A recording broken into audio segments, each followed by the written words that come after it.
Good morning students. Once again welcome back. Today we will discuss the question answers chapter 2 Political and Social Conditions of Punjab before Guru Nanak Dev Ji. आज हम इस lesson के very short questions और short questions discuss करेंगे। पहले 2 part में हमने इसको डिटेल में पढ़ा था, लेकिन अब उससे रिलेटेड जो भी शॉर्ट क्वेश्चंस और वेरी शॉर्ट क्वेश्चन बनते हैं उसके बारे में हम आज चर्चा करेंगे। फर्स्ट क्वेश्चन है, who was Bahlol Khan Lodhi? Bahlol Khan Lodhi was the sultan of Delhi from describe any one quality of Ibrahim Lodhi.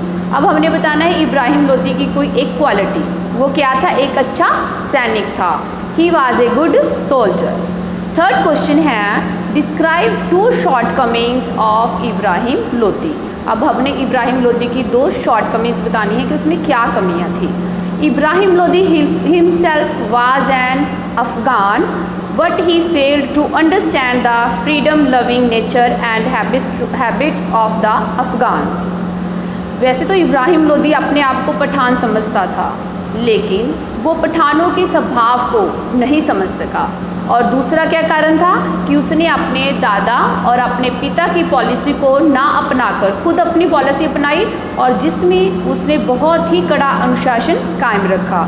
इसका जो रिज़ल्ट था वो क्या निकला कि ये सब इसके विद्रोह में हो गए, और इसको मतलब जो है कि इसकी ये कमियां थी। फोर्थ क्वेश्चन है हमारा, व्हेन डिड बाबर कंकर Punjab and whom did he defeated in the battle? अब बाबर ने मतलब जो 1524 की पानीपत की जो लड़ाई है वो बहुत ही इम्पॉर्टेंट है। बाबर ने वो क्या की थी? जीती थी। Babur won a victory in the first battle of Panipat in April 1524। He defeated Ibrahim Lodi the Delhi sultan. Fifth question है, define the classes into which of Muslim societies was divided. अब हमने पहले भी लॉन्ग क्वेश्चन उसमें किया था डिटेल में कि जो मुस्लिम सोसाइटी है वो कितने जो थी भागों में बांटी हुई थी। 4 भागों में बांटी हुई थी। अमीर्स जिसमें क्या आते थे? उलमाज, सैयद, और दूसरे कौन सी थी? मिडिल क्लासेस हो गए, स्लैब्स हो गए। इस प्रकार से जो सोसाइटी थी वो डिफरेंट पार्ट्स में बांटी हुई थी। हमारा नेक्स्ट क्वेश्चन है, what do you know about the ulemas? उलमाज कौन होते थे? Ulemas were the leaders of Muslim religious class. इनका जो संबंध था वो धर्म से संबंधित उलमाज होते थे। उलमाज के साथ ही सैयद होते थे, वो भी इसी कैटेगरी में आती हैं। नेक्स्ट क्वेश्चन है हमारा, what was the difference between the food of the Hindus and the Muslim? मुस्लिम और हिंदू लोगों का जो भोजन था उसमें क्या अंतर था? मुस्लिम लोग क्या करते थे? नॉन वेज खाते थे और मोस्टली स्पाइसी भोजन खाते थे। जो अमीर लोग थे वो स्पाइसी ज़्यादा खाते थे और उनका जो भोजन था वो ज़्यादा अच्छा था। और जो हिंदू लोग थे वो इस मतलब नॉन वेज को खाना अपने धर्म के खिलाफ समझते थे, इसलिए वो हमेशा शाकाहारी खाना ही खाते थे। उनका जो भोजन था वो सिंपल था, सादा भोजन खाते थे। अब हमने अभी किया था कि हु वर द सैयद? सैयद कौन थे? The Sayyid claimed themselves to be the descendants of the Bibi Fatima. वो बीबी फातिमा को अपना क्या समझते थे? मतलब कि वो बीबी फातिमा के गुलाम हैं। बीबी फातिमा को बहुत अच्छे से मानते थे और उनको वो कहते थे the daughter of prophet Mohammed. This class in highly respected in the Muslim society. इसको मुस्लिम सोसाइटी में बहुत ही आदरणीय भाव से देखा जाता था। नेक्स्ट क्वेश्चन है हमारा, describe the Muslim middle class. अब मुसलमानों की जो मिडिल क्लास थी उसमें कौन से लोग आते थे? जैसे कि मिडिल क्लास में आगे जो गवर्नमेंट जॉब पे होते थे, या ट्रेडर्स होते थे, फार्मर्स होते थे। इनकी सैलरी थी, अच्छी सैलरी होती थी और मतलब इनको जो था मिडिल में रखा जाता था। इनकी जो कंडीशन थी वो अच्छी थी।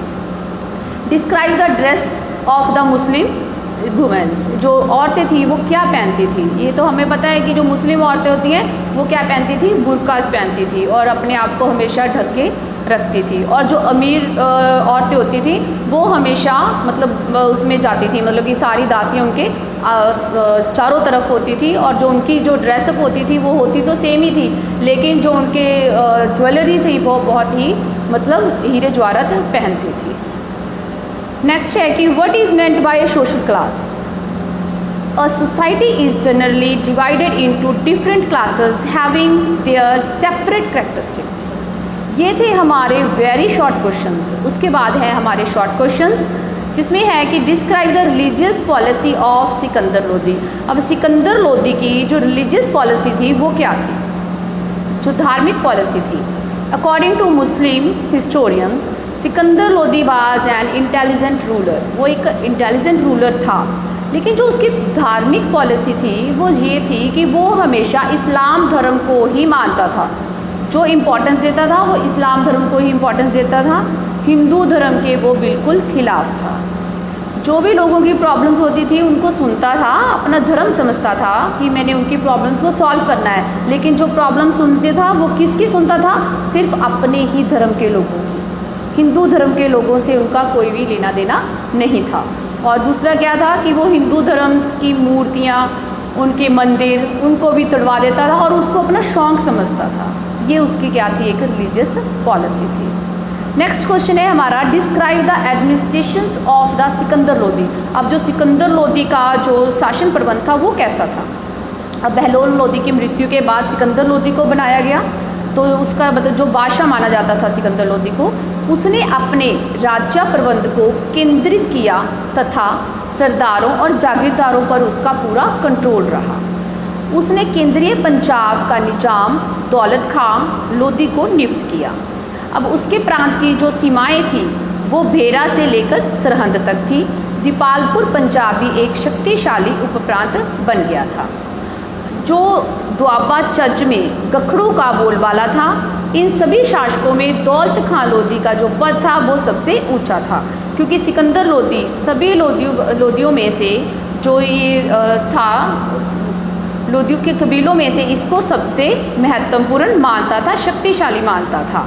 और दिल्ली का लोदी सम्राट उससे कर वसूल करते थे और किसी भी तरह का कोई भी मतलब हस्तक्षेप नहीं करते थे, ताकि जो लोग हैं जो बाहर के आने वाले आक्रमणकारी हैं वो इस पर कब्जा ना कर सके। ये उसकी जो थी शासन नीति थी, प्रशासन चलाता था। थर्ड क्वेश्चन है हमारा why did Dilawar Khan Lodi go to Delhi, how did Ibrahim Lodi treat him. अब इसमें क्या है कि इब्राहिम दिलावर खान जब दिल्ली गया तो इब्राहिम लोदी ने उसके साथ कैसा ट्रीट किया, कैसा व्यवहार किया। जब इब्राहिम लोदी को दौलत खां लोदी तथा आलम खां की सरगर्मियों का पता चला तो उसने दौलत खां लोदी को दिल्ली में तलब किया। अब वह स्वयं तो दिल्ली गया नहीं, तो उसने अपने छोटे बेटे दिलावर खां को दिल्ली भेज दिया।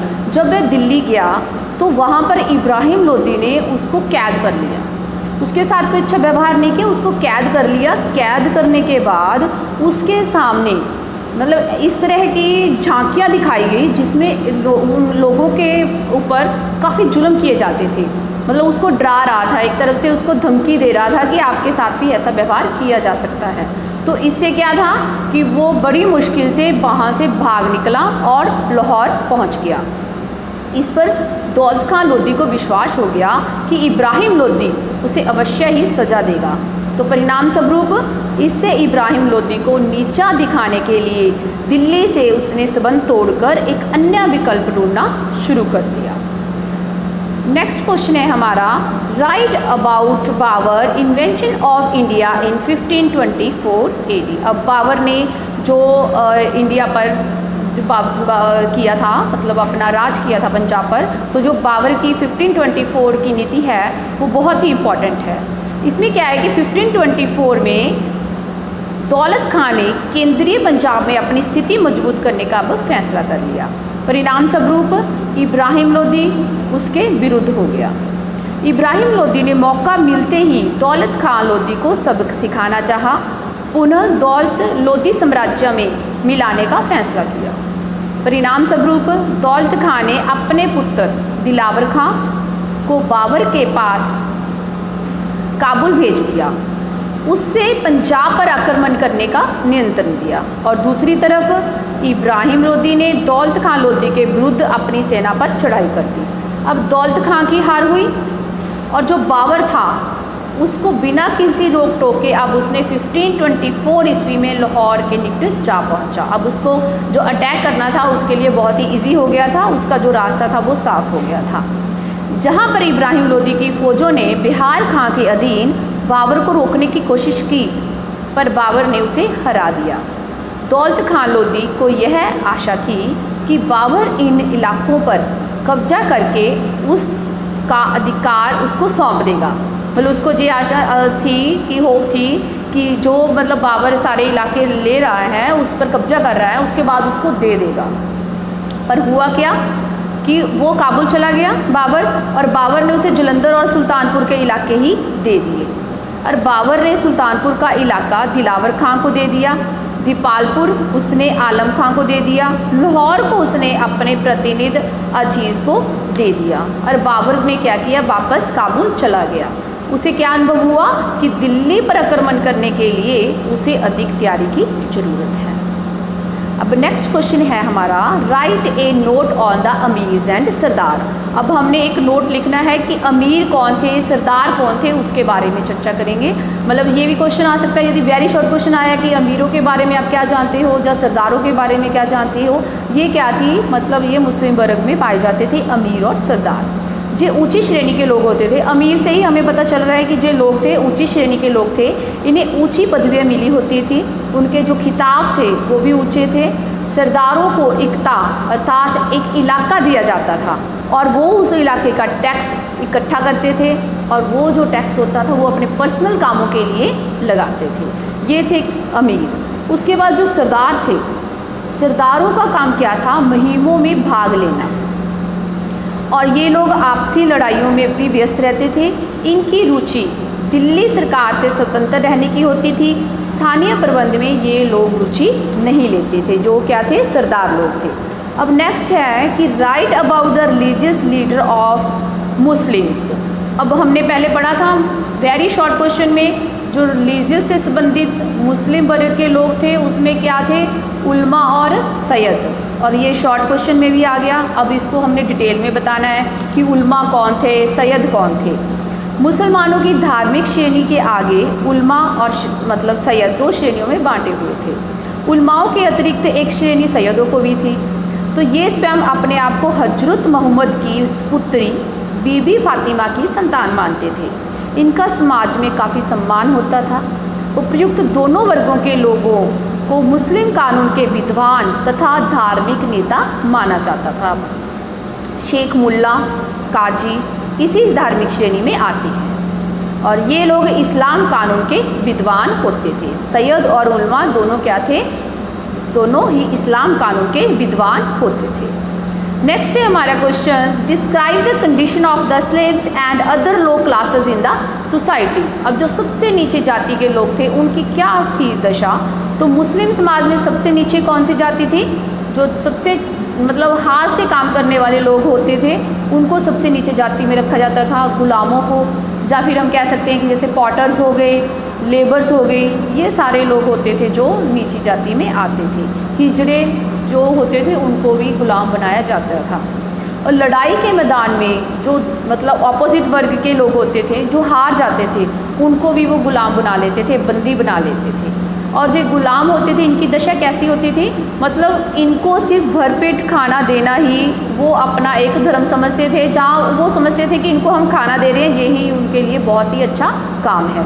उनके कोई घर नहीं होते थे, उनके कोई शौक़ नहीं होते थे, ये लोग एक गुलाम थे, मतलब जैसा मालिक ने कह दिया वैसे ही उनको काम करना पड़ता था।